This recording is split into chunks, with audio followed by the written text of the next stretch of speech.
Hey everybody, welcome back to The Floor, where the lighting is honestly making me look kind of beautiful. But I actually wanted to talk about something kind of ugly, something hideous that happened to me a few months ago. Why am I talking about it now?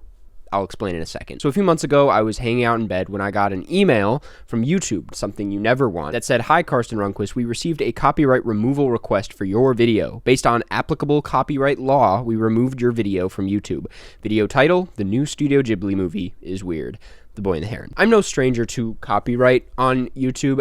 Every now and then a video gets hit with a copyright claim and the video either gets like demonetized or blocked in certain countries. And by certain countries, they always mean like most countries in the world. But most of the time I'm able to file a dispute and get the video back up because upon further review they realize that my video falls under fair use. It's all educational. I'm not stealing any content. They took it a step further and I got hit with the old copyright strike, which is not good at all. The way the strike system works on YouTube is that if you get 3 strikes, your channel is terminated. All the videos that you had on that channel are permanently deleted and disappear forever. You're not allowed to, I'm pretty sure, make a new channel. You just basically, like, your life on YouTube is over. You're done.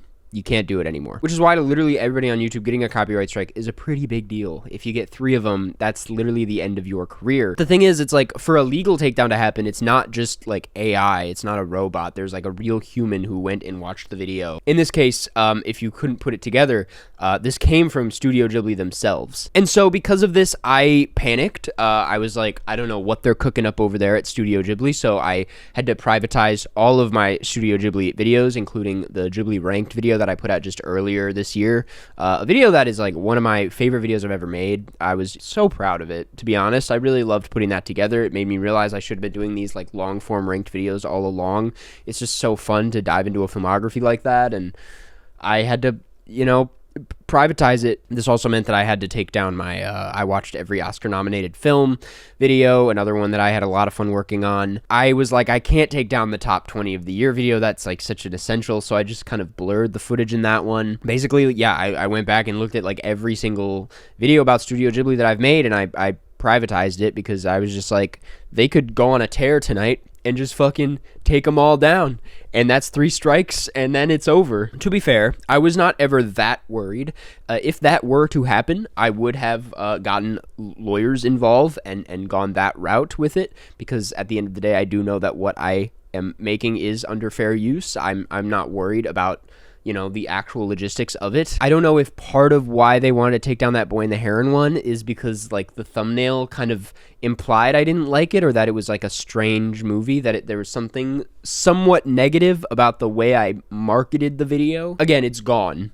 I can't access that video. It's on a hard drive somewhere, but I honestly haven't even bothered looking at it. I probably should, actually, just to see if they're valid for this. But that is the only reason why I feel like they would want to take this down, is because it kind of painted the movie out to be a little silly based on the thumbnail, which, like, fair, but also that does not mean if they watched the video, it was a very positive review for it. And I know what you're thinking, why didn't you, get lawyers involved for this? You could have, like, fought this. We probably would have won, too, because I'm pretty sure it would have to take place in, like, a North American or American court system. I don't know how any of this works, but I'm pretty sure it would be a huge inconvenience for Studio Ghibli to get involved in such a stupid little case, and they probably would have dropped it.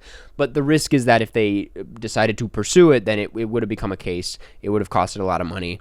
It would have been going through a lot of trouble for just one video. And the thing is, these strikes disappear after about 90 days. As of literally like last week, I am strikeless. I'm a clean boy. And because of that, I feel a little bit better putting those Ghibli videos back up. If something does happen and they take down another video, then obviously it will be a different story. That it will get a lawyer involved or something like that. Or I'll at least, try to dispute it. But I just wanted to make this video to kind of explain my own experience with, this copyright stuff. I get a lot of questions about it in general, like how do you deal with copyright for using trailer footage on all your videos? And the answer is, I don't deal with it that often. It hasn't hit me like until now. It has not ever been an issue because I know what I'm making does fall under fair use. I don't use like audio from any of the clips that I use. The few times that I have used audio, that's when I get screwed over. Or when I like use extensive amounts of footage, like in my Succession review, that I'm pretty sure got demonetized. And I don't know the like logistics. When a video is like more than a year old, I'm kind of like, why bother? It's not getting that many views at that point. I'm not like raking in revenue from it. I'll just, you know, whatever. It's kind of a prickly system, and I'm very grateful to have a manager who works with other YouTubers and like has been through this before. I run a pretty like clean channel where I don't get into much controversy or I don't run into problems like this very often. So, you know, in that way, I'm pretty lucky. I'm again a clean boy. But anyway, I also wanted to just make this video so that I can announce that my Ghibli ranked video is back up. I got more comments on that than I expected to. I'm kind of like, especially if you haven't seen it, you should check it out, because who knows, maybe it'll get taken down at some point. The strike system is terrifying. Being a YouTuber, man, it's a dangerous game out here, man. I'm fighting for my life. Studio Ghibli, if you're watching this, I love you. Please don't end my career. Thank you. I am obviously blaming Goro for this.